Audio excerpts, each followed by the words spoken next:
문자를 프리즘 삼아 성장의 혼란과 깨달음을 비추고 이야기를 배삼아 가보지 못한 인생의 저편으로 건너갑니다. 이번에 나눌 오리지널 이야기는 시댁이 이혼 서류에 서명하라고 강요할 때 남편은 더위영영한 표정이었지만 내 핸드폰이 라이브 방송 중이라는 건 몰랐다. 아버지가 모든 과정을 지켜보셨고 강태준을 잘치 분홍하게 만드셨다. 입니다. 서명해. 다들 시간 낭비하게 하지 말고.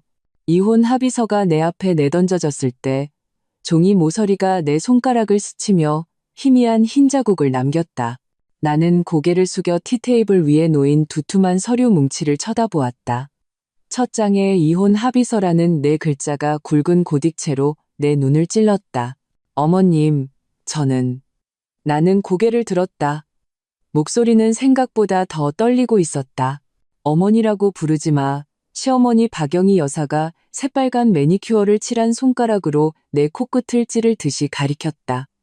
3년 동안 애 하나 못 낳는 주제에 우리 태강그룹 집안에서 널 데리고 있어 봐야 무슨 소용이야?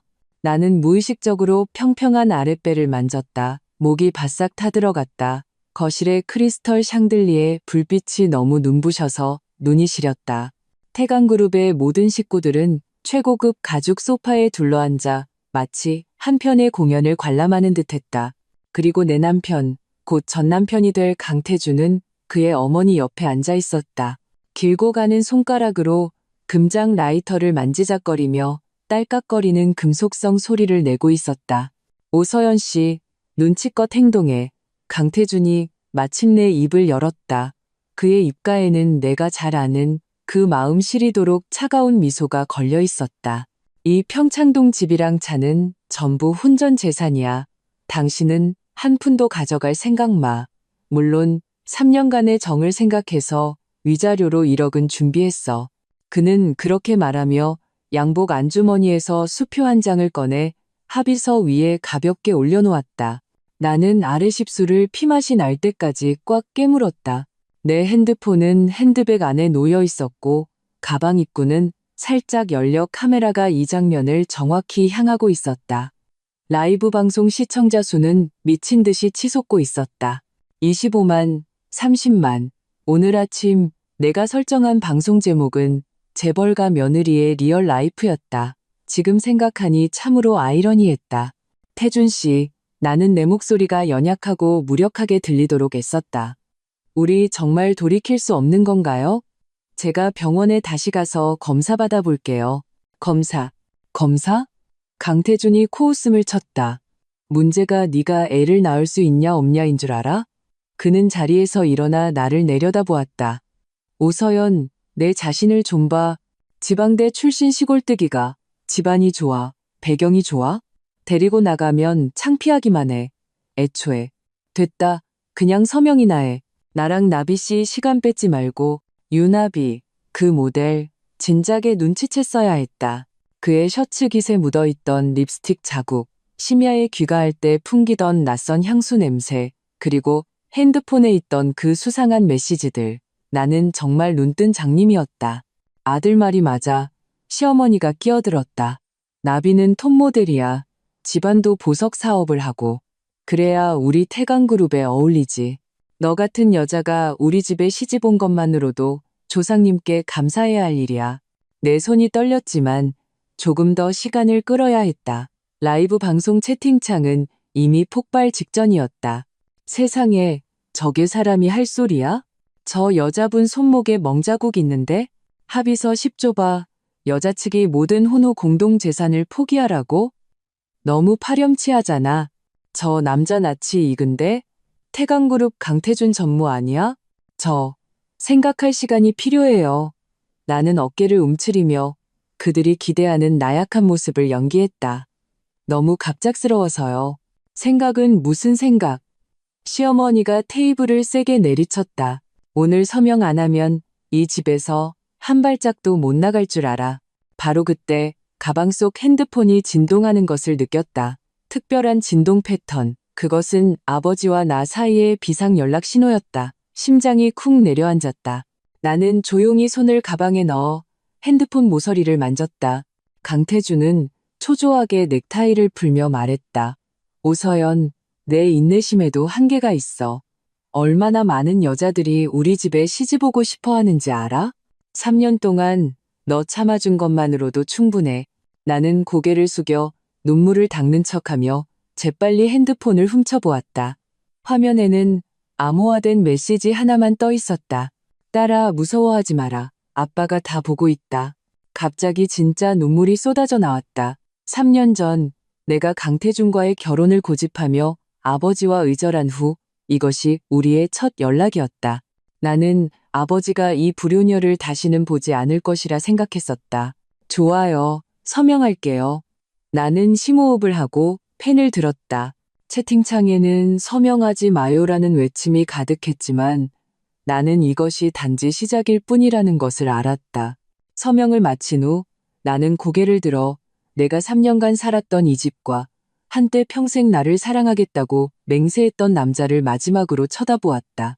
강태준의 얼굴에 숨김없이 드러난 더위양양한 표정과 그의 가족들이 짓는 승리감에 찬 미소, 모든 것이 내 뇌리에 깊이 새겨졌다.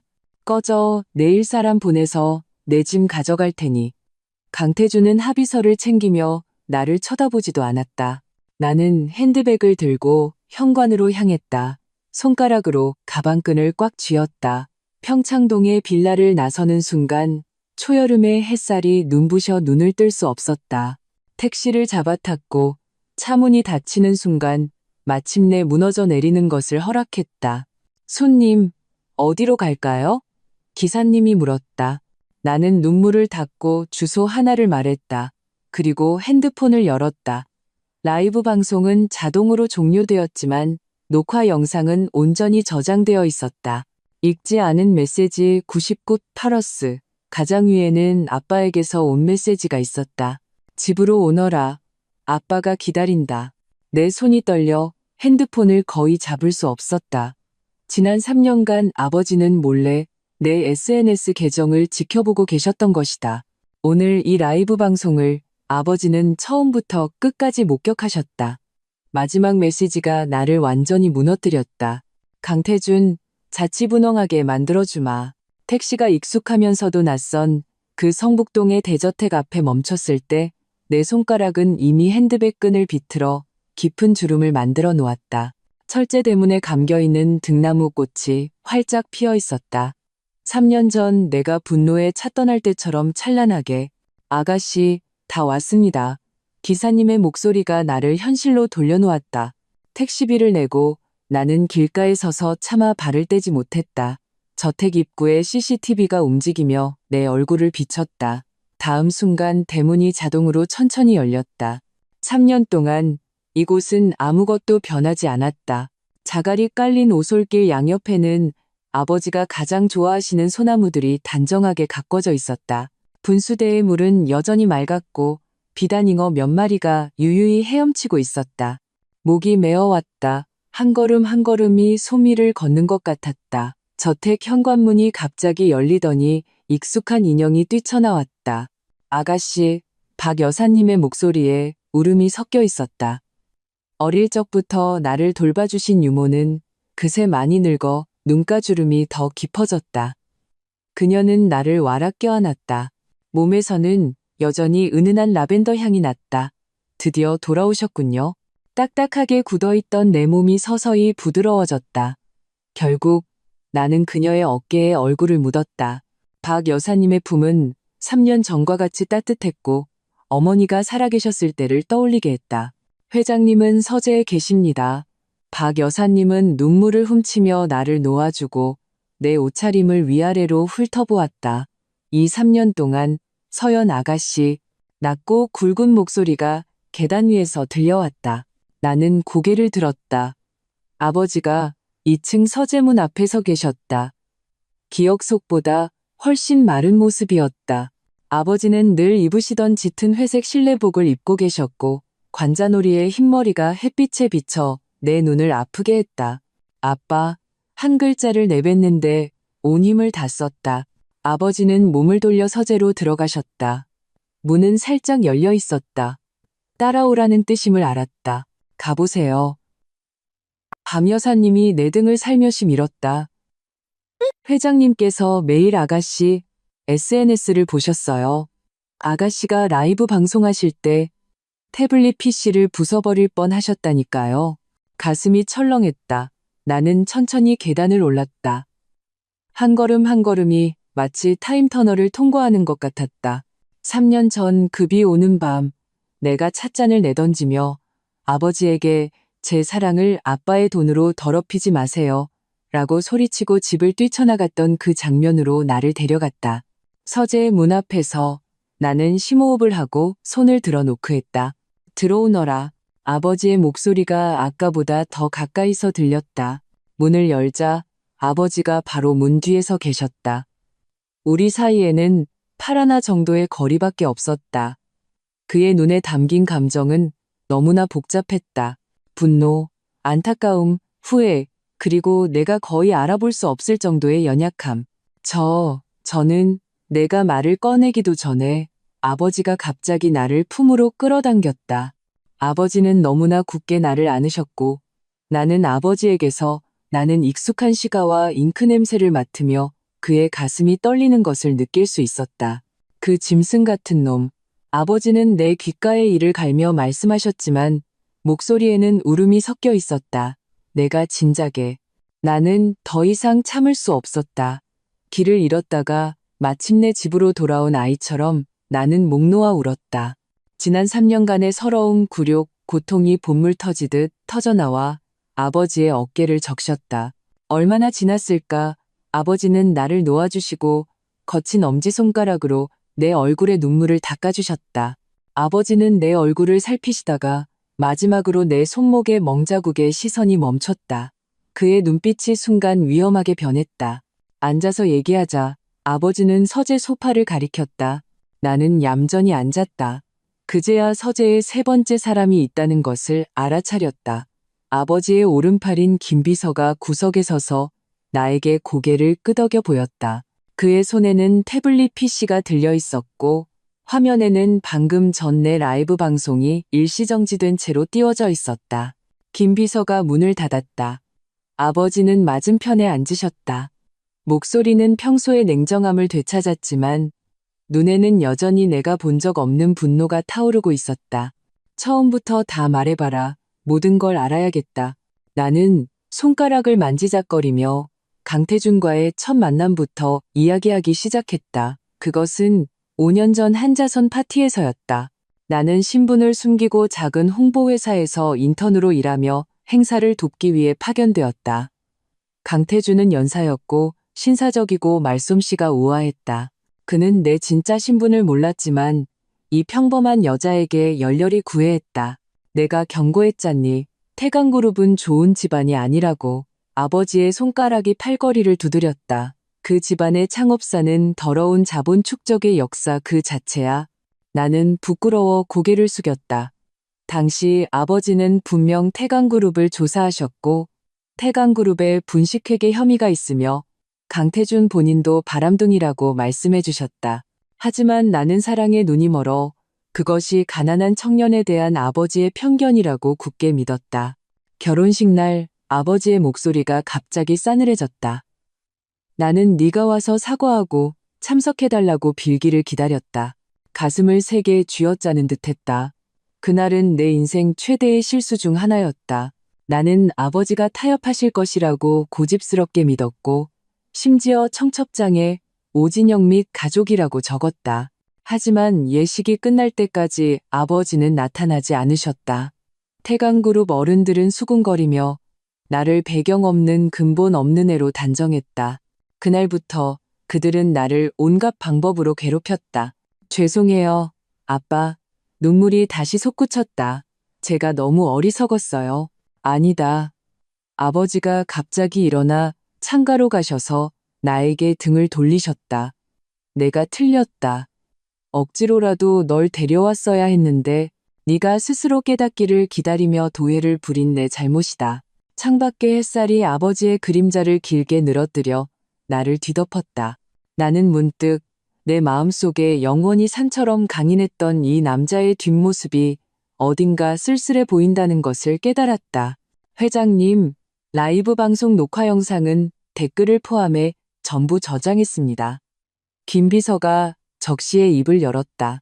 현재 조회수는 87만 회를 넘었고 관련 해시태그는 실시간 검색어 순위에 올랐습니다. 나는 놀라 고개를 들었다. 그렇게 많이요? 그럼 뭘로 알았겠니? 아버지가 돌아섰다. 입가에 냉소가 걸려 있었다. 태강 그룹 전무, 아내에게 재산 포기, 강요 후 내쫓아. 이런 뉴스를 언론이 놓치겠어? 김 비서가 나에게 태블릿 PC를 건넸다. 실시간 검색어 순위에는 강태준 이혼, 재벌 가며느리 라이브 같은 해시태그 뒤에 HOT 표시가 붙어 있었다. 클릭해보니 내 라이브 방송이 여러 클립으로 편집되어 미친 듯이 퍼지고 있었다. 댓글창은 난리가 났다. 10조 진짜 역겹다. 혼후 재산 한 푼도 안 준다고? 저 시어머니는 조선시대에서 오셨나? 그 유납이라는 애가 상간녀 맞지? 작년에 강전무랑 몰디브 같이 간 거 찍혔잖아. 아내분 손목 상처 본 사람? 가정폭력 아니야? 손이 떨리기 시작했다. 충동적으로 시작한 이 라이브 방송은 이미 눈덩이처럼 불어나 내 상상을 초월하고 있었다. 이제 말해봐라. 그 상처들은 어떻게 된 거냐? 아버지의 목소리가 갑자기 싸늘해졌지만 오히려 등골이 오싹했다. 나는 무의식적으로 손목을 감쌌다.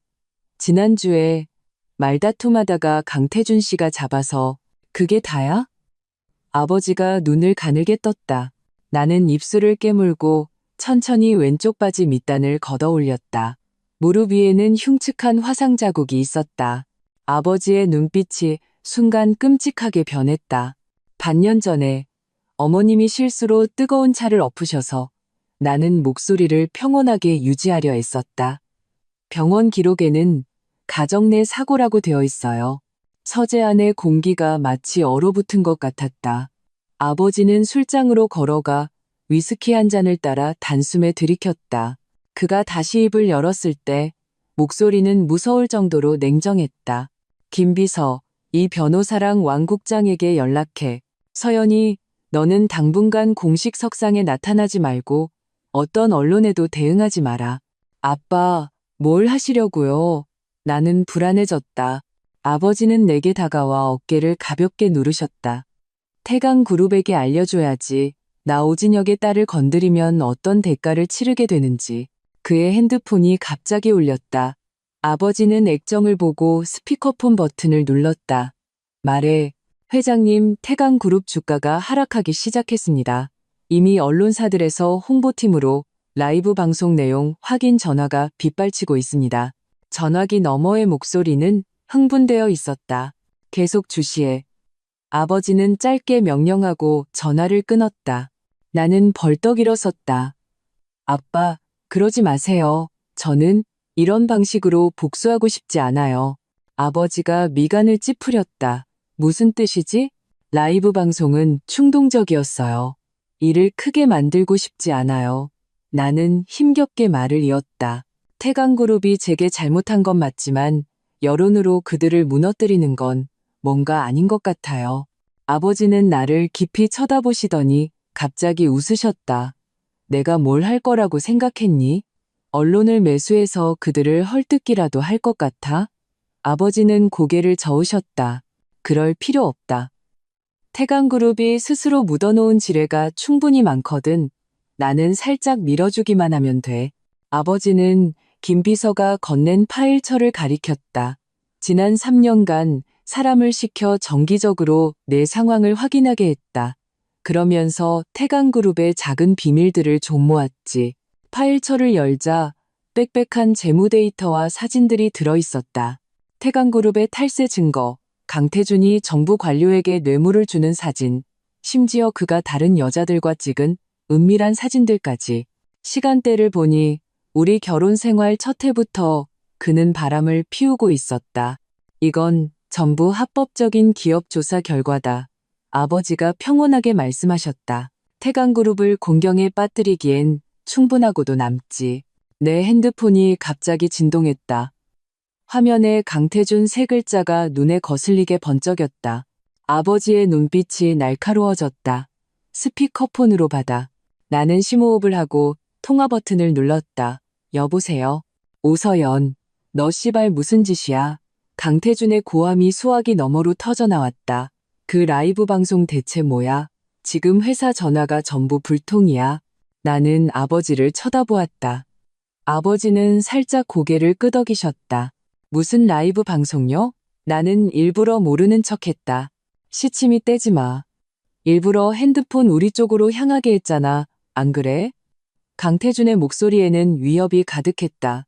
경고하는데 당장 영상 삭제하고 그게 연출된 상황이었다고 성명 발표해. 그렇지 않으면요? 나는 그의 말을 끊었다. 목소리는 놀랍도록 차분했다. 또 저한테 화상을 입히시게요? 아니면 지난번처럼 저를 창고에 가두시게요? 전화기 너머가 갑자기 조용해졌다. 아버지의 눈이 위험한 실선처럼 가늘어졌다. 너 무슨 헛소리야. 강태준의 목소리는 눈에 띄게 당황하고 있었다. 듣고 있어? 당장 돌아와서 서명해. 그럼 위자료를 좀 더 얹어주는 걸 고려해 볼게. 필요 없어요. 서명은 이미 했으니까. 나는 평온하게 말했다. 위자료는 당신 변호사 선임하는 데 쓰세요. 전화를 끊고 나니 손이 떨려 핸드폰을 거의 잡을 수 없었다. 강태준에게 반항한 것은 이번이 처음이었다. 낯설면서도 통쾌한 기분이었다. 하지만 아버지의 표정은 유난히 심각했다. 서연아, 네가 직접 이 일에 관여하겠다고 확신하는 거냐? 내가 처리할 수 있다. 나는 고개를 저었다. 기묘한 평온함이 나를 감쌌다. 이건 제 싸움이에요, 아빠. 하지만 아빠의 도움이 필요해요. 아버지는 나를 한참 동안 응시하시더니 마침내 고개를 끄덕이셨다. 좋다. 첫 번째 단계는 휴식이 필요하다. 박 여사가 내 방을 이미 다 정리해놨다. 박 여사님을 따라 2층으로 올라갈 때 등 뒤에서 아버지가 김 비서에게 지시하는 소리가 들렸다.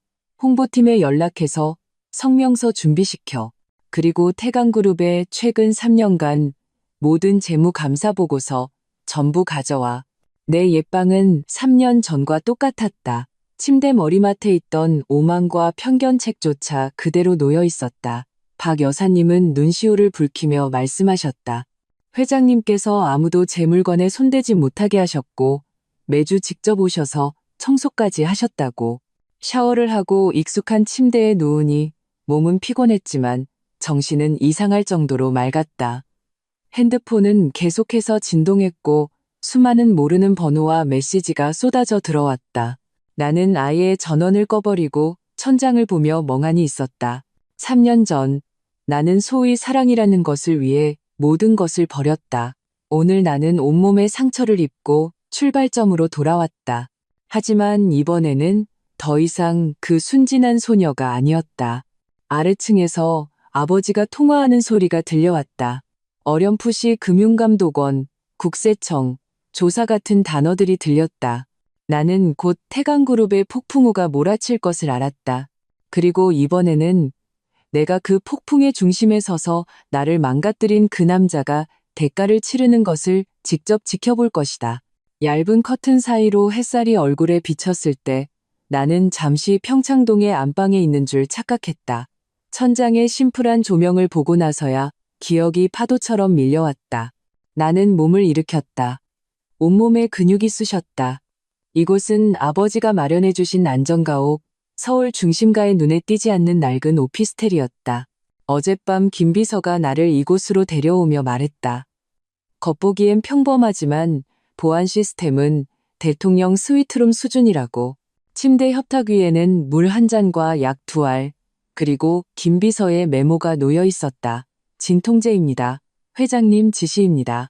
나는 물컵을 들어 단숨에 마셨다. 쓴 약이 목구멍을 넘어갔다. 아버지는 내 무릎의 오랜 상처까지 기억하고 계셨다. 나는 맨발로 부드러운 카펫을 밟으며 이 낯선 집을 둘러보았다. 오피스텔은 크지 않은 원룸 구조였고 인테리어는 심플하고 현대적이었다. 거실 티테이블 위에는 최신형 노트북과 서류 몇 부가 놓여 있었다. 그 위에는 김 비서의 포스트잇이 붙어 있었다. 회장님께서 먼저 이 자료들을 숙지하라고 하셨습니다. 서류를 펼치자 심장이 빠르게 뛰었다. 이것은 태강그룹의 최근 3년간 재무제표 분석 자료였다. 빽빽한 주석들이 모든 의심스러운 부분을 표시하고 있었다. 마지막 장은 강태준의 개인 자산 목록이었는데 부동산 5곳과 고급차 3대가 포함되어 있었고 모두 그의 어머니 명의로 되어 있었다. 딩동, 초인종이 울렸다. 나는 경계하며 벽에 달린 인터폰 화면을 보았다. 김비서였다. 문을 열어주자 그는 큰 종이 가방 2개를 들고 들어왔다. 아가씨, 아침 식사와 생필품입니다. 고마워요. 아빠는요? 회장님께서는 아침 일찍 회사로 가셨습니다. 김비서는 식탁에 음식을 차렸다. 오늘 하루는 푹 쉬시고 내일부터 선생님들이 오셔서 수업을 시작할 거라고 전해달라 하셨습니다. 수업이요? 나는 샌드위치를 한 입 베어 물었다. 따뜻한 치즈가 입안에서 녹았다. 상법, 재무관리, 기업 전략 등입니다. 김 비서가 진지하게 열거했다. 회장님 말씀으로는 복수를 하려면 그들이 가장 중요하게 생각하는 방식으로 해야 한다고 하셨습니다. 나는 음식을 내려놓았다. 갑자기 입맛이 사라졌다. 아버지는 나를 경영인으로 키우려 하시는 것이다. 어릴 적부터 아버지는 내가 가업을 잇기를 바라셨지만 나는 항상 거부했다. 돈 냄새가 내 예술적 꿈을 더럽힐 것이라 생각했다. 지금 생각하니 얼마나 유치했는가. 알겠어요. 나는 고개를 끄덕였다. 다른 일은요? 김 비서는 잠시 망설였다. 강태준 전무가 오늘 아침 기자회견을 열었습니다. 내 손가락이 무의식적으로 냅킨을 꽉 쥐었다. 무슨 말을 했는데요? 가정폭력과 분식회계를 부인했습니다. 라이브 방송은 아가씨께서 감정적으로 불안정한 상태에서 편집한 영상이라고 주장했습니다. 김 비서가 USB 하나를 건넸다. 여기에 전체 영상이 있습니다. 그리고 솔직히 말씀드리겠습니다. 유나비 씨와 함께 참석해서 다음 달에 약혼식을 올린다고 발표했습니다. 위가 경련을 일으키는 듯했다. 마치 다시 한번 화상을 입은 것 같았다. 3년의 결혼 생활, 그는 한 달도 기다리지 못했다. 나는 애써 평정을 유지했다. 언론 반응은요? 양분되었습니다. 일부는 강태준의 말을 믿고 일부는 그의 스캔들을 더 파헤치고 있습니다. 김 비서가 TV를 켜서 한 연예정보 채널로 돌렸다. 화면에는 강태준이 말끔한 정장 차림으로 몸에 딱 붙는 붉은 드레스를 입은 유나비를 감싸고 있었다. 기자가 전처에게 할 말이 없냐고 묻자 그는 내가 익히 하는 가식적인 미소를 지었다. 오서연 씨가 빨리 감정적인 문제에서 벗어나길 바랍니다. 저와 나비 씨는 필요한 도움을 줄 용의가 있습니다. 유나비가 덧붙였다. 태준 씨는 마음이 너무 여려요. 사실 지난 3년간 그가 받은 상처가 더 많았어요. 나는 TV를 껐다. 손가락이 차갑게 식었다. 김 비서가 조용히 신문 한 부를 건넸다. 일면에는 강태준과 나의 결혼식 사진이, 그 옆에는 그와 유나비의 다정한 사진이 비교되어 실려 있었다. 헤드라인이 눈을 찔렀다. 신데렐라에서 광녀로 재벌가 버림받은 아내의 라이브, 복수극. 아가씨, 이런 건 신경 쓰지 마십시오. 제가 신경 쓰는 건 이거예요. 나는 신문 한 구석의 작은 공고를 가리켰다. 태강그룹 송파신도시 개발부지 사업권 획득. 이것은 강태준이 그토록 원하던 프로젝트였다. 그는 이 프로젝트만 성공하면 가족 내에서 자신의 입지가 확고해질 것이라고 말했었다. 알겠습니다. 회장님께 보고하겠습니다. 그가 떠난 후 나는 컴퓨터를 켜고 USB를 꽂았다. 강태준의 기자회견 전체 영상은 편집본보다 더 역겨웠다. 그는 내가 얼마나 감정적으로 불안정한지를 장황하게 늘어놓으며 심지어 내게 우울증 병력이 있다고 암시했다. 유나비는 내가 한밤중에 방에서 혼잣말을 하는 것 같은 우연히 발견한 디테일들을 덧붙였다. 나는 노트북을 덕고록 뒤총 앞으로 걸어갔다. 10층 아래 거리의 행인들은 개미처럼 작았다. 그들 중에 태강그룹이 보낸 감시자가 있을까? 나는 문득 아버지가 이 오피스텔을 선택한 이유가 보안 때문만이 아닐 수도 있겠다는 생각이 들었다. 이곳에서는 건물에 접근하는 모든 사람을 명확하게 볼 수 있었다. 핸드폰이 진동했다. 모르는 번호였다. 잠시 망설이다가 전화를 받았다. 여보세요? 서연아, 세상에, 진짜 너야?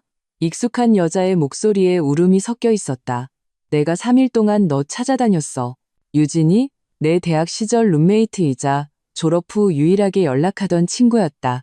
내가 강태준과 결혼할 때 그녀는 그 남자가 너에게 어울리지 않는다고 직설적으로 말했었다. 너 괜찮아? 라이브 방송 봤어. 그 개자식. 최유진의 목소리는 분노로 떨리고 있었다. 너 지금 어디야? 안전해? 나 괜찮아. 친구 집에 있어. 아직 얼마나 털어놓을 수 있을지 확신이 서지 않았다. 있잖아. 너한테 줄 게 있어. 유진이 목소리를 낮췄다. 강태준에 관한 거야. 만날 수 있을까? 우리 둘만. 우리는 2시간 후 시내의 한적한 카페에서 만나기로 약속했다. 나는 편한 옷으로 갈아입고 야구모자와 마스크를 썼다.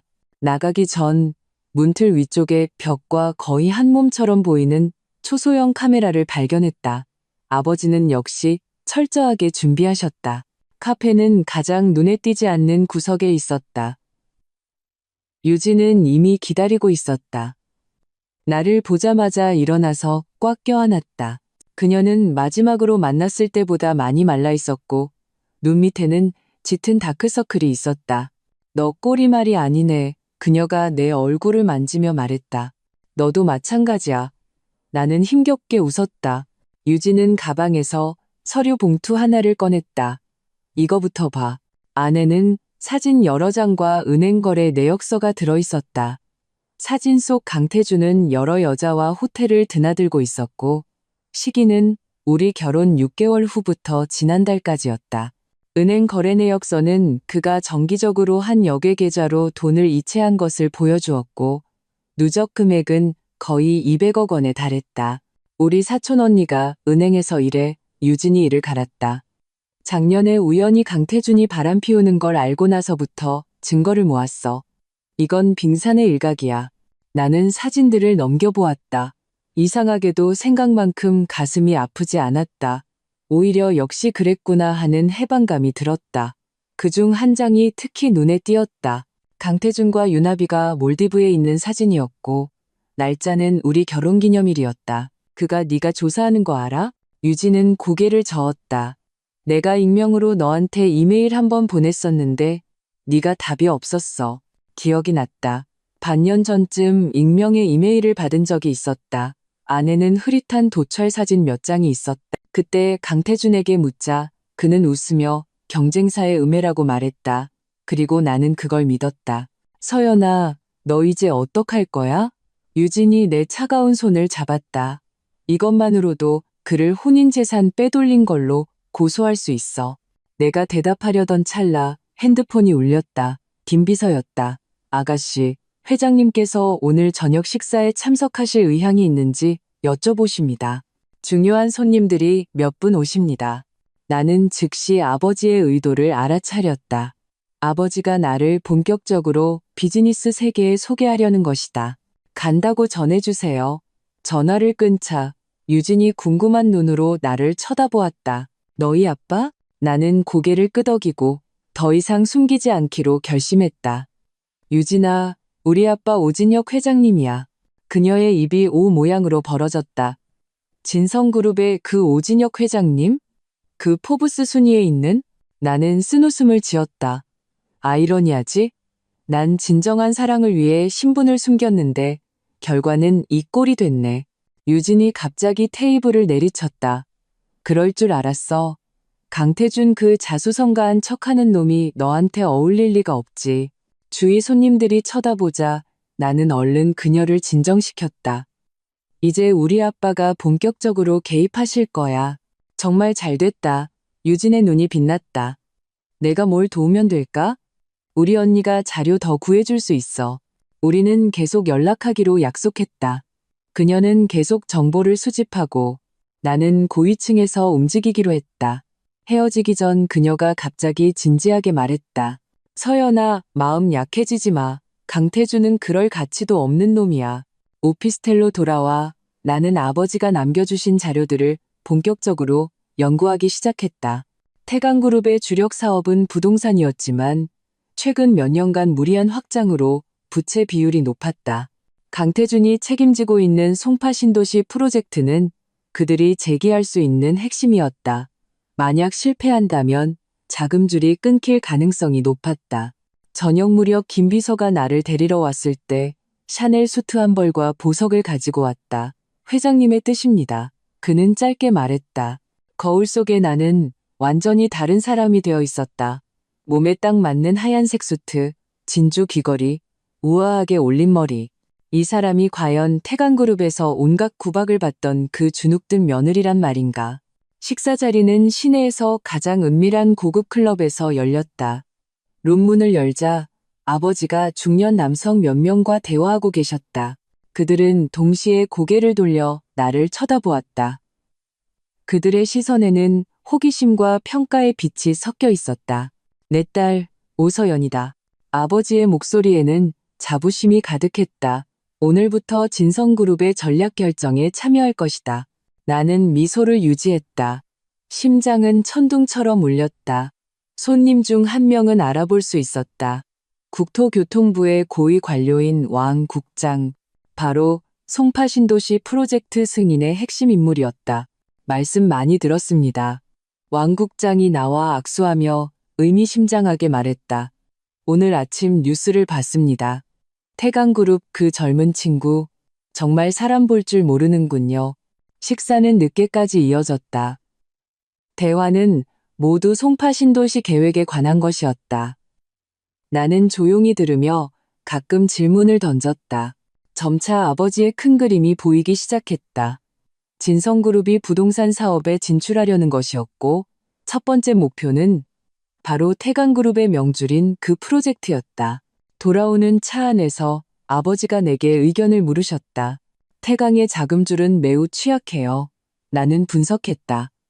만약 그들의 시공 허가를 지연시키고 건설 자재 공급망에 압력을 가한다면 아버지가 만족스럽게 웃으셨다. 내일부터 매일 오전에는 경영학을 배우고 오후에는 나를 따라 각종 회의에 참석해라. 한 달 안에 네가 그룹의 모든 핵심 업무를 파악하게 만들겠다. 왜 갑자기 그렇게 서두르세요? 아버지의 눈빛이 날카로워졌다. 한 달 뒤 송파 신도시 프로젝트 입찰이 재개되기 때문이다. 나는 네가 진성그룹을 대표해서 참석하여 강태준을 정면으로 꺾기를 바란다. 그 생각에 나는 두려우면서도 흥분되었다. 입찰 현장에서 강태준이 나를 보고 지을 표정을 상상했다. 나는 주먹을 꽉 쥐었다. 실망시켜드리지 않을게요. 그날 밤 나는 꿈을 꾸었다. 내가 오늘 입었던 하얀색 수트를 입고 입찰 연단에 서 있었다. 강태준은 아래에서 소리를 지르고 있었지만 아무도 그를 신경 쓰지 않았다. 내가 낙찰 통지서를 들어 올리자 그는 무너지듯 무릎을 꿇었다. 깨어났을 때는 아직 동이 트기 전이었다. 나는 컴퓨터를 켜고 유진이 준 자료들을 정리하기 시작했다. 창밖으로 첫 햇살이 구름을 뚫고 책상 위를 비쳤다. 3년 만에 처음으로 살아있다는 것이 정말 좋다고 느꼈다. 진성그룹 부동산 자회사 설립 발표, 초기 투자금 5조 원. 이 뉴스가 경제 채널에서 계속 흘러나올 때 나는 아버지의 회의실에서 발표 준비를 하고 있었다. 프로젝터 화면에 띄워진 PPT는 내가 사흘밤을 새워 완성한 송파 신도시 프로젝트 입찰 전략 분석이었다. 긴장 풀어라. 아버지가 커피 한 잔을 건네셨다. 넌 저들 누구보다도 준비를 철저히 했어. 나는 커피를 한 모금 마셨다. 쓴맛이 혀끝에 퍼졌다. 지난 2주간 내 삶은 고강도 특별훈련과 같았다. 오전에는 재무 모델링과 법률 조항을 배우고 오후에는 아버지를 따라 각종 비즈니스 협상에 참석했다. 밤에는 태강그룹의 모든 공개된 자료를 연구했다. 김 비서는 내가 딴 사람이 된 것 같다고 했다. 눈빛이 날카로워지고 말투는 전문적이며 걷는 자세까지도 더 당당해졌다고. 회의실 문이 열리고 진성그룹의 임원들이 속속 들어왔다. 재무총괄 유이사, 법무팀 최 변호사, 그리고 몇몇 모르는 얼굴들이 있었다. 그들은 내가 발표자 자리에 서 있는 것을 보고 각기 다른 표정을 지었다. 여러분, 좋은 아침입니다. 아버지의 목소리에 회의실이 즉시 조용해졌다. 오늘 회의는 제 딸 오서연 상무가 주재하겠습니다. 서연이가 송파 프로젝트에 대한 우리의 전략적 계획을 설명할 겁니다. 나는 수십 개의 시선이 내게 꽂히는 것을 느낄 수 있었다. 호기심, 의심, 그리고 몇몇은 명백한 무시가 담겨 있었다. 나는 심호흡을 하고 리모컨을 클릭했다. 송파 신도시 프로젝트는 총면적 23만 제곱미터로 복합 상업단지로 계획되어 있습니다. 내 목소리는 놀랍도록 안정적이었다. 태강그룹의 제안은 고급 주거단지에 초점을 맞추고 있지만 그들은 두 가지 치명적인 약점을 간과했습니다. 나는 두 개의 차트를 띄웠다. 첫째, 해당 부지는 계획 중인 폐기물 처리장과 인접해 있어 주거에 적합하지 않습니다. 둘째, 태강의 자금줄은 나는 잠시 멈추고 일부러 속도를 늦췄다. 그들의 최근 재무 보고서에 따르면 부채 비율이 이미 83%에 달합니다. 장기적인 개발 리스크를 감당할 수 없습니다. 재무총괄 유 이사가 갑자기 내 말을 끊었다. 그 정보는 신뢰할 만합니까? 물론입니다. 나는 상세한 주석이 달린 재무 분석 자료를 띄웠다. 태강은 지난 3년간 관계사 거래를 통해 이익을 12% 부풀렸습니다. 실제 현금 흐름은 이미 오래전에 바닥을 드러냈습니다. 회의실은 침묵에 잠겼다. 이 데이터는 나와 유진이 밤을 새워 파헤친 결과물이었다. 그녀의 사촌 언니가 제공한 내부 자료에 내가 태강그룹에서 가져온 단편적인 정보들을 짜맞춰 완전한 재무 그림을 완성했다. 그렇다면 우리의 강점은 무엇일까? 법무팀 최 변호사가 물었다. 나는 다음 페이지로 넘어갔다. 진성이 제안하는 스마트 상업 생태계 개념. 화면에 입체적인 계획도가 나타났다. 우리는 주거를 포기하고 상업, 업무, 그리고 레저가 통합된 공간에 집중합니다. 최신 친환경 기술을 도입하여 폐기물 처리장의 영향을 해결합니다. 더 중요한 것은 나는 일부러 말을 멈추고 모든 사람을 훑어보았다. 우리는 전액 현금으로 개발할 수 있습니다. 대출이 필요 없습니다. 이 폭탄 선언의 회의실이 술렁였다. 아버지의 입꼬리가 살짝 올라갔다. 이것은 우리가 사전에 상의한 전략이었다. 진성의 막강한 자금력으로 태강을 그냥 밟아버리는 것. 회의는 2시간 동안 계속되었고 나는 모든 까다로운 질문에 답했다. 회의가 끝났을 때 유 이사가 먼저 다가와 악수를 청했다. 오 상무님, 정말 인상적이었습니다. 모두가 떠난 후 아버지가 내 어깨를 두드리셨다. 잘했다. 내일 기자회견은 너와 나 함께 참석한다. 심장이 빠르게 뛰었다. 이것은 아버지가 내가 진성그룹의 권력 핵심에 들어왔음을 공개적으로 선포하겠다는 의미였다. 그날 오후 나는 틈을 내어 유진과 한 분식집에서 만났다. 그녀는 흥분하며 USB 하나를 건넸다. 태강그룹, 이제 발등에 불 떨어졌어. USB 안에는 녹음 파일이 있었다. 나는 이어폰을 꼈다. 강태준의 목소리가 선명하게 들려왔다. 반드시 알아내. 진성이 왜 갑자기 송파에 관심을 갖는지. 이 부장한테 연락해. 우리한테 빚진 거 있잖아. 배경음에는 늙은 목소리가 들렸다. 아마도 강태준의 아버지일 것이다. 혹시 서연이와 관련 있는 건 아닐까? 갑자기 사라졌잖아. 그 미친 여자요? 강태준이 비웃었다. 그 여자가 우는 거 말고 뭘 할 줄 알겠어요? 오진혁 회장이 그냥 트집 잡아서 땅 뺏으려는 거죠. 녹음 말미에 강태준은 목소리를 낮춰 말했다. 그 옛날 프로젝트는 절대 드러나면 안 돼. 그랬다간 이 녹음은 어디서 났어? 나는 이어폰을 빼며 물었다. 손가락이 차가웠다. 유진이 신비롭게 웃었다. 내 친구가 강태준 핸드폰 해킹했어. 이건 오늘 아침 가족회의 녹음이야. 나는 즉시 김 비서에게 메시지를 보내 옛날 프로젝트가 무엇인지 조사해달라고 부탁했다. 저녁에 집에 돌아오니 아버지가 드물게 직접 주방에 서서 내가 가장 좋아하는 갈비찜을 하고 계셨다. 식탁에서 아버지는 한 가지 소식을 전해주셨다. 태강그룹이 오늘 오후 긴급 이사회를 소집했고 주가가 7% 하락했다는 것이었다. 우리의 발표 때문만은 아니야. 아버지가 내게 갈비 한 점을 덜어주셨다. 국세청에서 갑자기 그들 본사로 정기 세무조사를 나갔거든. 내 젓가락이 허공에서 멈췄다. 아빠가 하신 거예요? 아버지는 고개를 저으셨다. 나는 단서를 제공했을 뿐이야. 집행기관은 그들만의 절차가 있지. 아버지의 눈에 장난기가 스쳤다. 물론 내가 왕국장에게 태강그룹의 다른 프로젝트에서의 위법 행위에 대해 언급하긴 했다. 이것이 바로 비즈니스 전쟁의 잔혹함과 우아함이었다. 총칼 없이 오직 정보와 자원만으로 상대를 피 흘리게 할 수 있었다. 다음 날 오전 진성그룹 기자회견장은 빈자리 없이 꽉 찼다. 내가 아버지와 함께 단상에 오르자 플래시가 터져 눈을 제대로 뜰 수 없었다. 나는 몸에 딱 맞는 네이 비색 정장을 입고 머리는 단정하게 올렸다.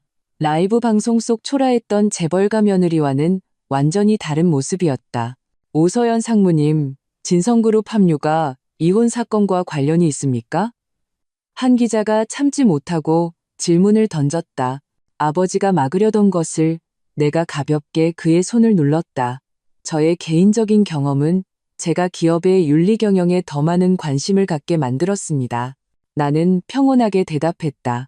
진성그룹은 항상 합법적이고 규정을 준수하는 경영을 원칙으로 삼아왔습니다.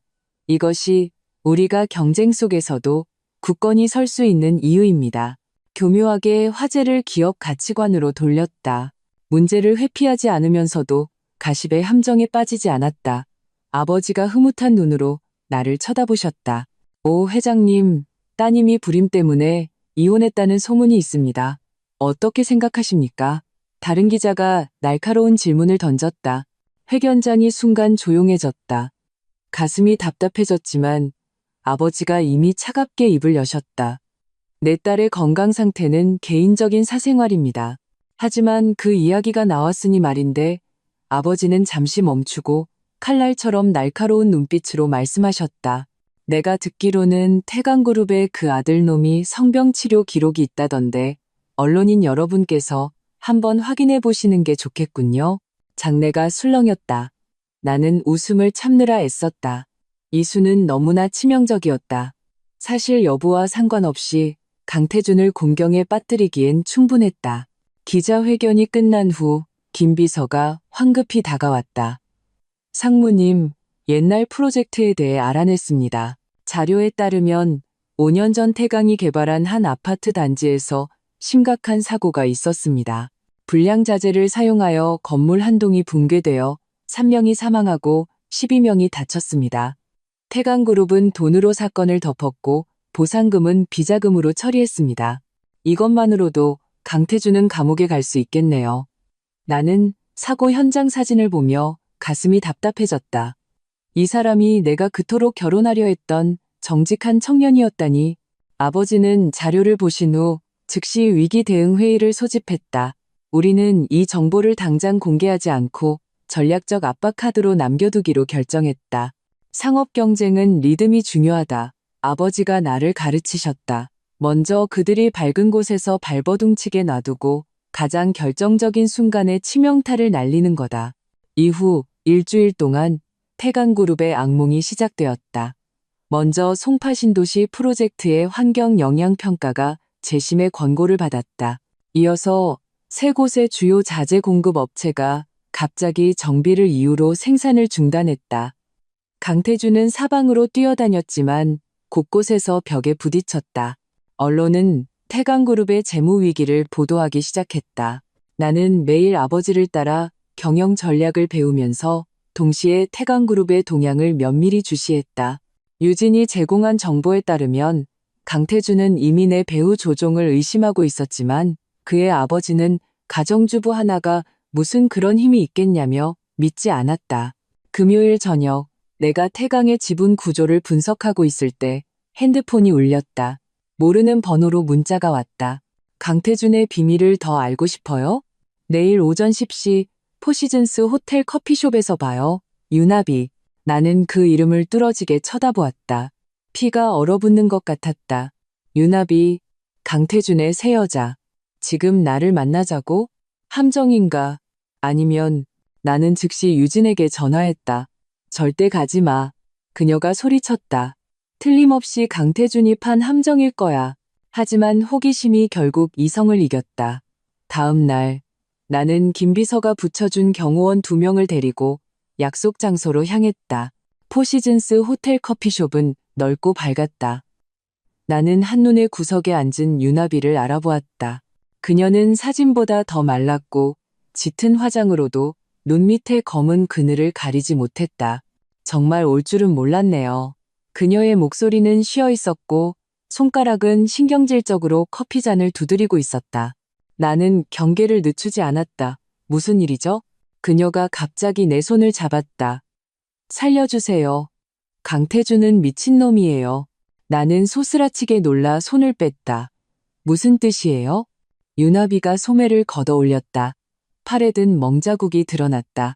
그가 나를 때려요. 예전에 당신을 때렸던 것처럼. 그녀의 눈물이 마스카라를 번지게 했다. 나 임신했어요. 그가 낙태하라고 강요해요. 당신의 전철을 밟을 수 없다고 하면서 머리가 윙윙거렸다. 강태준이 내가 불임이라고 했던 건 전부 거짓말이었다. 유나비가 나에게 봉투 하나를 건넸다. 여기 그가 뇌물 준 증거랑 그리고 그의 컴퓨터에 있는 당신에 관한 그 영상들이 있어요. 위가 경련을 일으켰다. 무슨 영상이요? 그는 훔쳐보는 버릇이 있어요. 유나비가 부끄러운 듯 고개를 숙였다. 당신들 결혼 생활 중에 원래는 당신을 재산 포기시키고 내쫓는데 협박용으로 쓰려고 했어요. 세상이 빙빙 돌았다. 나는 기계적으로 봉투를 받아들었다. 귓가에는 피가 솟구치는 소리만 들렸다. 내가 피한 것은 단순히 감정적 배신만이 아니라 더 끔찍한 계략이었다. 떠나기 전 유나비가 애원했다. 제발, 내가 당신 만난 거 그에게 말하지 말아주세요. 그가 날 죽일 거예요. 돌아오는 차 안에서 나는 떨리는 손으로 봉투를 열었다. 안에는 USB 몇 개와 사진들이 들어있었다. 한 번 보고는 구역질이 나서 거의 토할 뻔했다. 전부 은밀한 사진과 영상들이었고 촬영 각도가 숨겨져 있어 명백히 몰래카메라였다. 그중 일부는 내가 그에게 실수로 화상을 입었던 그날 밤에 촬영된 것까지 있었다. 김 비서가 나를 데리러 왔을 때 나는 오피스텔 구석에 웅크리고 앉아 소리 없이 울고 있었다. 그는 흩어진 사진들을 한번 보고는 상황을 파악하고 즉시 아버지에게 전화를 걸었다. 30분 후 아버지가 황급히 달려오셨다. 아버지는 그 사진들을 훑어보시더니 안색이 순식간에 잿빛으로 변했다. 그놈을 죽여버리겠어. 아니요. 나는 눈물을 닦았다. 목소리는 놀랍도록 차분했다.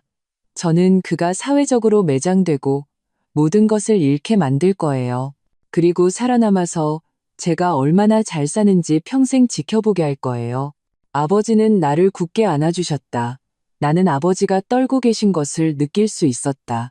내게 닥친 불행에 그리고 그 결혼을 막지 못했던 자신에 대한 분노 때문에 그날 밤 우리는 계획을 다시 세웠다. 아버지는 모든 인맥을 동원하여 태강그룹의 모든 사업 단계가 특별한 관심을 받도록 조치했다. 그리고 나는 일주일 뒤에 열릴 송파 신도시 프로젝트 최종 입찰 준비를 시작했다. 그곳은 내가 강태준과 이혼한 후 처음으로 공개적으로 맞붙는 대결의 장이 될 것이었다. 잠들기 전 유진에게서 메시지가 왔다. 강태준 성병 치료 기록 찾았어. 너희 결혼 첫 해에 받은 거더라. 쓰레기. 나는 천장을 보며 갑자기 우습고도 슬퍼졌다. 내가 한때 사랑이라 믿었던 것은 정교하게 설계된 함정에 불과했다. 그리고 진정한 나는 이 악몽에서 벗어난 후에야 비로소 깨어나기 시작했다. 창밖에 도시 불빛이 별처럼 반짝였다. 그중 어딘가에서 강태준은 아마도 자신의 비즈니스 제국을 구하기 위해 안간힘을 쓰고 있을 것이다. 그는 모른다. 그가 가장 무시했던 그 사람이 곧 그에게 가장 치명적인 일격을 가할 것이라는 사실을. 눈 감아봐라. 아버지가 차 앞에서 신비롭게 말씀하셨다. 나는 순순히 눈을 감았다. 아버지가 내 손을 잡고 앞으로 이끄는 대로 걸었다. 오늘은 토요일, 아버지는 아침 일찍부터 특별한 곳에 데려가 주시겠다고 하셨다. 지난 2주간 우리는 태강그룹을 파산시킬 충분한 증거를 모았지만 아버지는 마지막 퍼즐 조각이 부족하다고 하셨다. 차가운 공기가 얼굴에 와닿았고 이어서 엘리베이터가 움직일 때의 미세한 무중력감이 느껴졌다. 지하 3, 4층쯤 내려간 것 같았다. 엘리베이터가 멈췄다. 이제 눈 떠도 된다. 눈을 뜬 순간 나는 숨을 멈췄다. 축구장 절반 크기는 좋게 될 법한 거대한 지하 공간이었다. 아치형 천장에는 부드러운 조명이 밝혀 있었고 사방의 벽은 전부 전자스크린으로 전 세계 주요 금융시장의 데이터가 실시간으로 변동하고 있었다. 20여 명의 직원들이 개방형 좌석에서 바쁘게 움직이다가 우리를 보고 즉시 일어서서 인사했다. 진성그룹의 상황실에 온 것을 환영한다. 아버지의 목소리에는 자부심이 묻어났다. 이곳에서 우리 가문이 전 세계에 투자한 모든 자산을 감시한다. 나는 너무 놀라 말을 잇지 못했다. 스크린에 표시된 숫자들은 내가 상상했던 가문의 재산을 훨씬 뛰어넘는 규모였다. 공개된 진성그룹뿐만 아니라 수십 개의 역외펀드, 사모펀드, 다국적 합작 기업까지 포함되어 있었다. 이게 전부 우리 거예요? 아버지는 나를 중앙통제실로 이끄셨다. 정확히 말하면 미래에는 전부 내 것이 될 거다. 아버지가 키보드를 누르자 주화면에 세계 지도가 나타났다. 그 위에는 빽빽하게 붉은 점들이 찍혀 있었다. 각 붉은 점은 진성 가문의 자산이나 투자를 의미했다.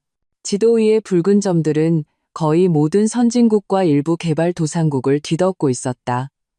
세어보니 한국 내에만 70개가 넘는 표시가 있었다. 아빠, 도대체 돈이 얼마나 많으신 거예요? 나도 모르게 질문이 튀어나왔다. 아버지가 웃으셨다. 포브스에 나오는 숫자는 빙산의 일각에 불과하다.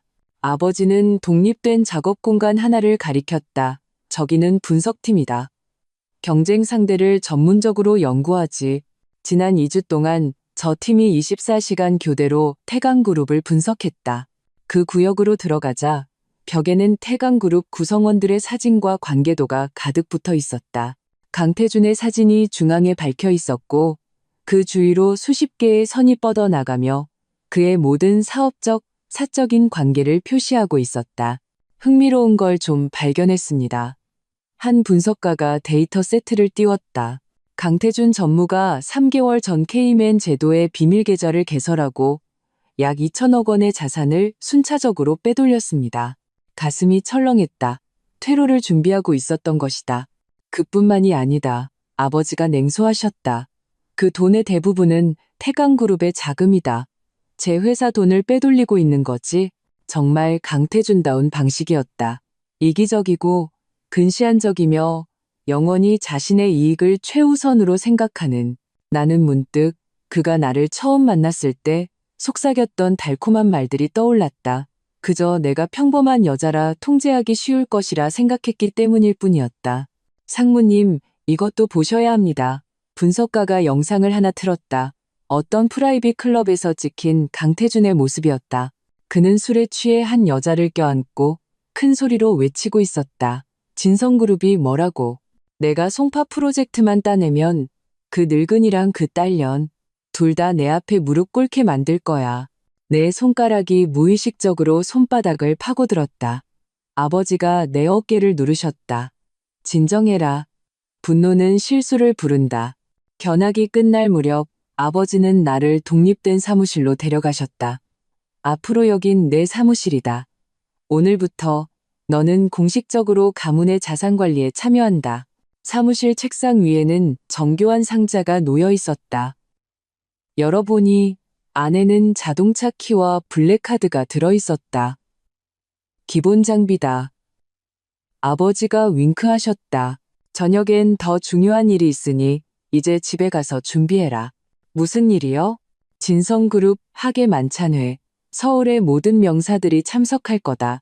아버지의 입가에 의미심장한 미소가 번졌다. 태강그룹 식구들도 포함해서. 오피스텔로 돌아오자 김 비서가 이미 스타일링 팀과 함께 기다리고 있었다.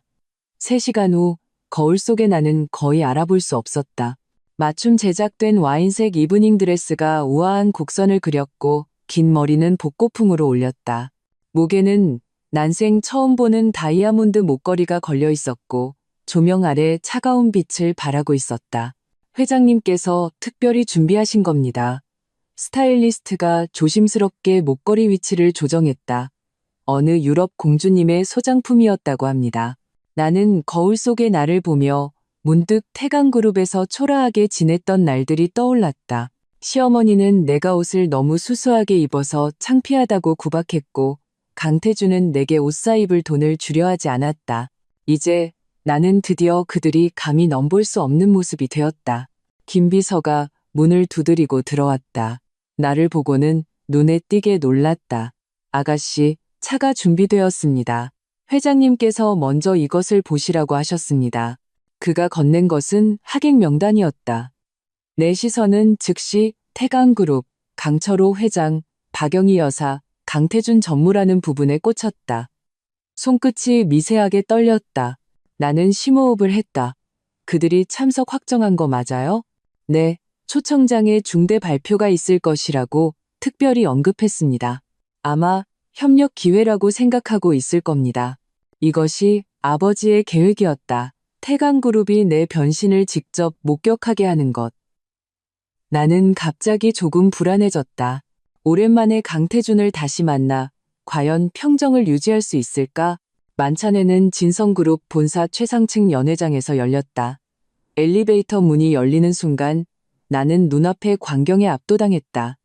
크리스털 샹들리에가 홀을 대낮처럼 밝혔고 화려하게 차려입은 하객들이 샴페인을 들고 나지막이 대화를 나누고 있었다.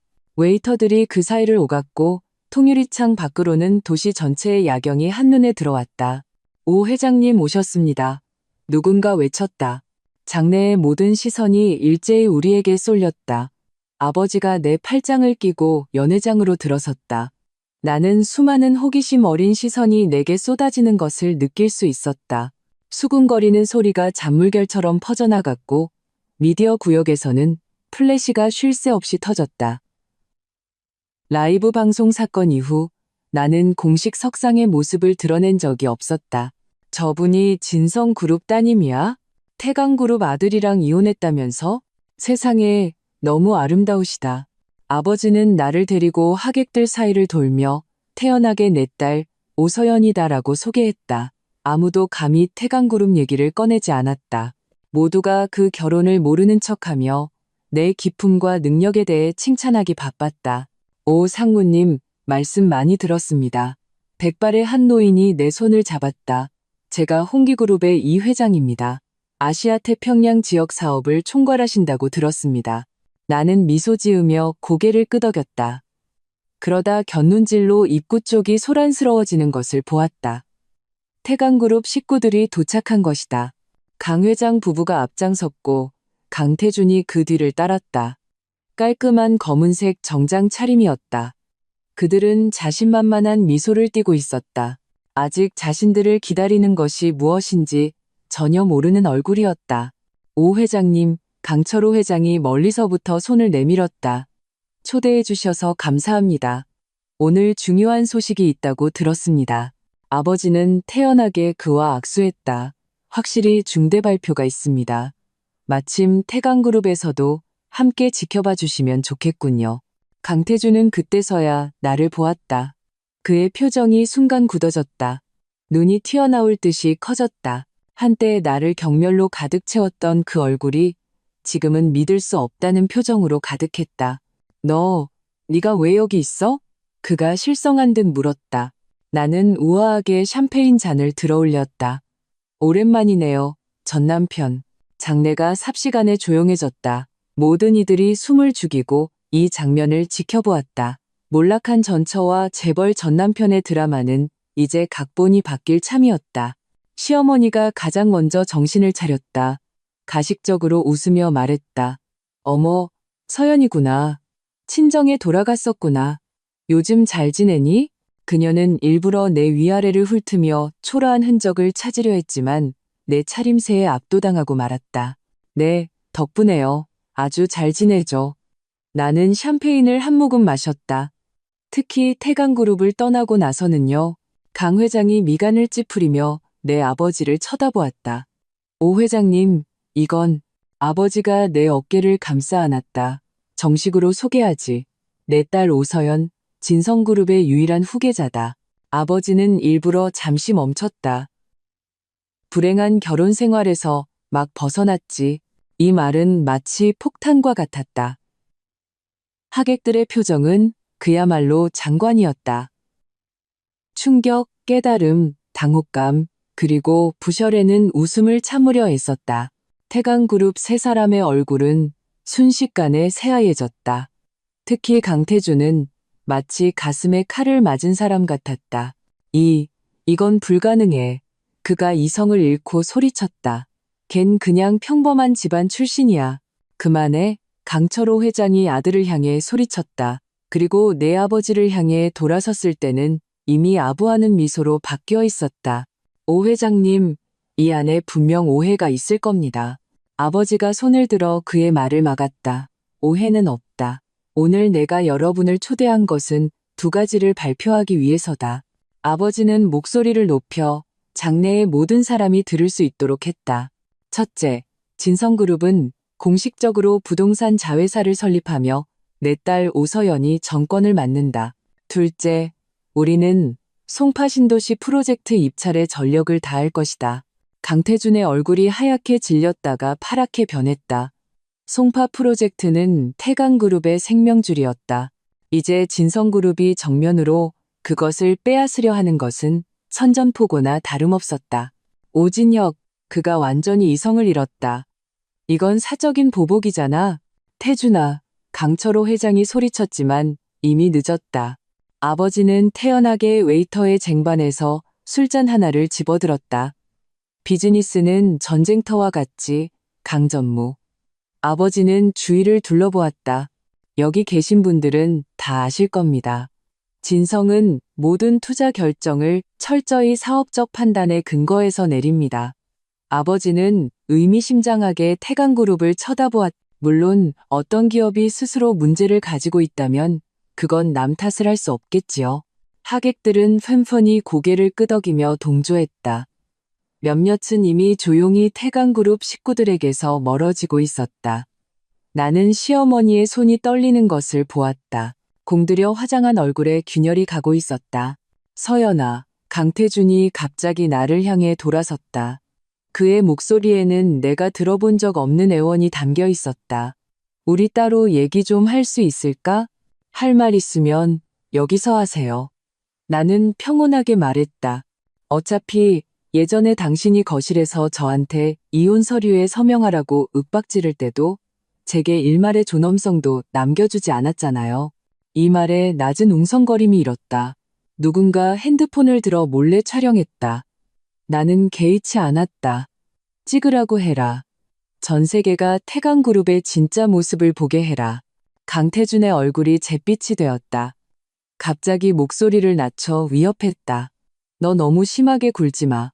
내 손에 내 뭐가 있는지 잊었어? 내 뭐가요? 나는 한 걸음 앞으로 다가서서 그의 눈을 똑바로 쳐다보았다. 그 몰래카메라 영상들이요? 나는 일부러 목소리를 높였다. 언론인 여러분, 제 전남편이 방금 저를 협박하려는 것 같군요. 제 불법 촬영 영상물을 가지고 있다고요. 장내가 발칵 뒤집혔다. 기자들이 즉시 몰려들었고 플래시가 강태준을 향해 미친 듯이 터졌다. 아니야, 제가 거짓말하는 거야. 강태준은 허둥지둥 뒤로 물러나다가 샴페인 잔을 엎었다. 괜찮아요. 제가 이미 경찰에 신고했거든요. 나는 미소 지으며 말했다. 경찰이 그 영상들의 출처와 유포자를 밝혀줄 거라고 믿어요. 이것은 허세였지만 효과는 굉장했다. 강태준의 얼굴은 순식간에 새하얘졌다. 강철호 회장이 아들을 잡아 끌었다. 가자. 그는 내 아버지를 향해 억지 미소를 지었다. 오 회장님, 다음에 다시. 그럴 필요 없겠군요. 아버지가 차갑게 말했다. 진성그룹은 태강그룹과의 모든 협력을 중단합니다. 내일 변호사가 연락할 겁니다. 태강그룹 세 사람이 잿빛 얼굴로 도망치듯 떠나는 뒷모습을 보며 내 가슴에 수년간 쌓여있던 응어리가 마침내 풀렸다. 하지만 이것은 시작에 불과했다. 송파 신도시 프로젝트 입찰회가 진짜 전쟁터가 될 것이다. 만찬회가 끝난 후 아버지와 나는 통유리창 앞에 서서 도시의 야경을 내려다보았다. 이제 저들도 자신들이 타깃이 된 것을 알겠지. 아버지가 술잔을 흔들며 말씀하셨다. 앞으로는 더 미친 듯이 나올 거다. 준비됐어요. 나는 말했다. 멀리 태강그룹 본사 빌딩의 불빛이 밤징석 속에서 여전히 밝았다. 하지만 나는 그것이 폭풍 후 전에 거짓된 평온함에 불과하다는 것을 알았다. 집에 돌아와 화장을 막 지웠을 때 유진에게서 전화가 왔다. 서연아, 너 너무 멋있었어. 강태준 그 바보 같은 표정 다 찍혔더라. 인터넷 난리 났어. 나는 SNS를 열었다. 과연 강전무전처 협박, 진성그룹 쌍속녀 복수극 같은 해시태그가 실시간 검색어 순위에 올라 있었다. 현장 하객이 몰래 찍은 영상이 이미 퍼져 있었다. 강태준이 나를 협박하던 부분은 소리가 희미했지만 파문을 일으키기엔 충분했다. 아, 그리고 유진이 목소리를 낮췄다. 내가 알아봤는데 태강그룹 내일 긴급 주주총회 소집한대. 자금줄 문제 때문인 것 같아. 이것이 바로 우리가 기다리던 타이밍이었다. 나는 즉시 아버지에게 메시지를 보냈다. 아버지는 간단하게 답장하셨다. 계획대로 진행해라. 다음 날 아침 경제뉴스는 충격적인 소식을 보도했다. 태강그룹의 주거래 은행이 재무 이상을 발견했다는 이유로 갑자기 일부 대출금의 조기 상환을 요구했다는 것이다. 태강그룹 주가는 개장과 동시에 폭락하여 서킷 브레이커가 발동되었다. 그 시각 나와 아버지는 회의실에서 특별한 손님들을 맞이하고 있었다. 금융감독원과 국세청에서 나온 직원들이었다. 우리는 태강그룹의 분식회계에 대한 상세한 증거, 그 붕괴된 아파트 단지의 비자금 장부 기록을 포함하여 모든 것을 제공했다. 이 자료들은 매우 결정적입니다. 책임자로 보이는 직원이 엄숙하게 말했다. 즉시 조사를 시작하겠습니다. 점심때쯤 김 비서가 황급히 들어왔다. 강태준 전무가 아래층에서 아가씨를 만나게 해달라고 합니다. 아버지가 나를 쳐다보셨다. 나는 고개를 저었다. 돌려보내세요. 만나주지 않으면 언론에 아가씨의 사적인 사진들을 폭로하겠다고 합니다. 나는 코웃음을 쳤다. 가서 전해요. 그의 핸드폰과 컴퓨터에 있는 모든 파일은 내가 100억 본을 가지고 있다고. 그가 남들이 보길 원치 않는 것들까지 포함해서 김 비서가 알겠다며 나갔다. 10분 후 그가 돌아와 보고했다. 강태준 전무가 격분하며 돌아갔습니다. 주차장에서 핸드폰을 내던지다가 보안 요원에게 끌려나갔다고 합니다. 나는 창가로 걸어갔다. 마침 강태준이 분노에 차 자신의 차를 발로 차고 초라하게 떠나는 뒷모습을 볼 수 있었다. 한때 이 남자의 눈빛 하나에 나는 벌벌 떨었다. 이제는 마치 광대처럼 보였다. 입찰회는 다음 주 수요일로 정해졌다. 아버지가 내 곁으로 오셨다. 준비됐느냐? 나는 고개를 끄덕였다. 시선은 책상 위의 입찰 제안서에 머물렀다. 표지에 금박으로 새겨진 진성그룹 네 글자가 햇빛 아래 반짝였다. 이것은 내가 직접 참여하여 만든 제안서였다. 모든 숫자, 모든 페이지의 설계도가 내 피와 땀으로 이루어졌다. 아빠, 입찰회에서 그 증거들을 공개하고 싶어요. 내가 갑자기 말했다. 단순한 비즈니스 경쟁이 아니에요. 모든 사람이 태강그룹의 진짜 모습을 알게 해야 해요. 아버지는 잠시 생각하시더니 고개를 끄덕이셨다. 하지만 마음의 준비를 단단히 해라. 보기 흉한 장면이 될 거다. 상관없어요. 나는 창밖을 보았다. 태강그룹 빌딩의 윤곽이 멀리서 아른거렸다. 먼저 선을 넘은 건 그들이니까요. 핸드폰이 진동했다. 모르는 번호로 온 문자였다. 네가 이긴 것 같아? 두고 봐. 나는 희미하게 미소 지으며 핸드폰을 주머니에 다시 넣었다. 폭풍 우여, 더 거세게 몰아쳐라. 이번에는 내가 더 이상 당하고만 사는 어린 며느리가 아니니까. 경제 채널 아나운서의 목소리가 TV에서 흘러나왔다. 태강그룹 주가가 오늘 또다시 하한가를 기록했습니다. 이번 주 들어 벌써 세 번째입니다. 나는 커피잔을 내려놓고 노트북 화면으로 시선을 돌렸다. 오늘로 태강그룹이 내 진짜 신분을 알게 된 지 사흘째였다. 금융시장과 소셜미디어는 동시에 들끓었다. 실시간 검색어 순위 상위 10개 중 6개가 태강그룹과 관련되어 있었다. 태강분식 회계, 강전무 보안요원에 끌려나가, 진성상속녀 복수극, 핸드폰이 진동했다. 유진이 보낸 메시지였다. 태강그룹 홈페이지 봐봐. 링크를 클릭하자 웃음이 터져 나왔다. 태강그룹 공식 홈페이지가 해킹당해 첫 화면이 강태준이 무릎 꿇고 비는 만화로 바뀌어 있었다. 제목은 재벌 2세의 현주소였다. 누가 한 짓인지는 모르겠지만 이런 엎친 데 덮치는 스타일은 내 마음에 쏙 들었다. 아가씨, 김 비서님 오셨습니다. 가사도우미가 조용히 알렸다. 김 비서가 서류철을 들고 거실로 빠르게 들어왔다. 강철호 회장이 입원했습니다. 급성 심근경색입니다. 내 손가락이 떨려 커피잔을 거의 엎을 뻔했다. 심각해요? 일단 위기는 넘겼지만 안정이 필요하다고 합니다. 김 비서가 서류를 내려놓았다. 더 재미있는 소식은 강태준 전무가 오늘 아침 저희 본사로 찾아왔다가 문 앞에서 제지당하자 사람들 앞에서 무릎을 꿇었다는 겁니다. 나는 눈을 동그랗게 떴다. 뭐라고요? 김 비서가 태블릿 PC를 건넸다. 영상 속에서 강태준은 말끔한 정장 차림으로 진성그룹 본사 앞에 서 있었다. 보안 요원에게 막히자 갑자기 무릎을 꿇고 카메라를 향해 외쳤다. 서연아, 내가 잘못했어. 한 번만 기회를 줘. 주위 사람들은 술렁였고 누군가는 휘파람을 불었고 더 많은 사람들이 핸드폰을 들고 촬영했다. 이 영상은 이미 미친 듯이 퍼졌습니다.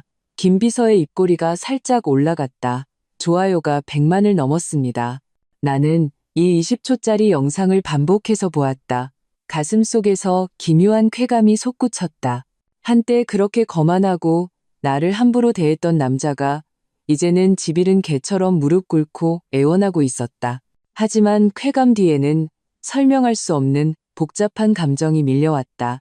회장님께서 어떻게 처리하고 싶으신지 여쭤보셨습니다. 김 비서의 말이 나를 현실로 돌려놓았다. 나는 심호흡을 했다. 일단 그냥 둬요. 송파 신도시 프로젝트 입찰의 준비는 어떻게 되어가고 있죠? 모든 준비는 끝났습니다. 김 비서가 서류철을 펼쳤다. 다만 새로운 상황이 하나 있습니다. 태강그룹이 입찰을 포기할 수도 있습니다. 이건 예상 밖이었다. 서류를 받아보니 태강그룹이 오늘 아침 입찰위원회에 자금 조달 요건 미충족을 이유로 불참 신청서를 제출했다는 내용이었다. 전선을 축소하는군. 나는 즉시 태강의 전략을 알아차렸다. 자원을 집중해서 핵심 사업을 지키려는 것이다. 김 비서가 고개를 끄덕였다. 회장님께서는 현명한 조치라고 하셨습니다만 우리에게는 조금 불리합니다. 확실히 그랬다. 태강그룹이 입찰에 참여하지 않으면 우리가 공들여 준비한 대결은 의미를 잃게 된다. 나는 입술을 깨물며 잠시 생각하다가 문득 아이디어가 떠올랐다. 입찰위원회 왕, 주임님과 연락 좀 잡아주세요. 2시간 후 나는 왕주임의 사무실에 앉아 우아하게 새로운 제안서를 건넸다. 저희는 입찰 규칙 수정을 제안합니다. 나는 서류의 조항을 가리켰다. 자격 사전 심사 제도로 변경해서 자금력이 기준에 부합하는 기업만이 최종 입찰에 참여할 수 있도록 하는 겁니다.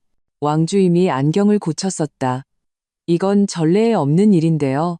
하지만 더 공정하지 않습니까? 나는 미소 지었다. 낙찰된 기업이 프로젝트를 완수할 충분한 능력을 갖추도록 보장해서 부실 공사의 위험을 막는 거죠.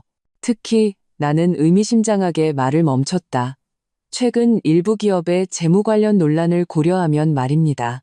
사무실을 나올 때 나는 새로운 규칙이 채택될 것이라 확신했다. 왕주임의 책상 위에 놓인 만년필에는 진성그룹의 로고가 새겨져 있었다. 우연이 아니었다. 집으로 돌아오는 길, 내 차가 태강그룹 본사를 지났다. 건물 앞에는 기자들이 많이 모여 있었다. 태강의 문제는 아직 끝날 기미가 보이지 않았다. 바로 그때 핸드폰이 울렸다. 모르는 번호였다. 여보세요? 서연 씨, 나예요. 유나비의 목소리에 울음이 섞여 있었다. 만나줄 수 있어요? 제발요, 딱 10분만. 나는 거절하려 했지만 그녀 목소리에 담긴 절망감이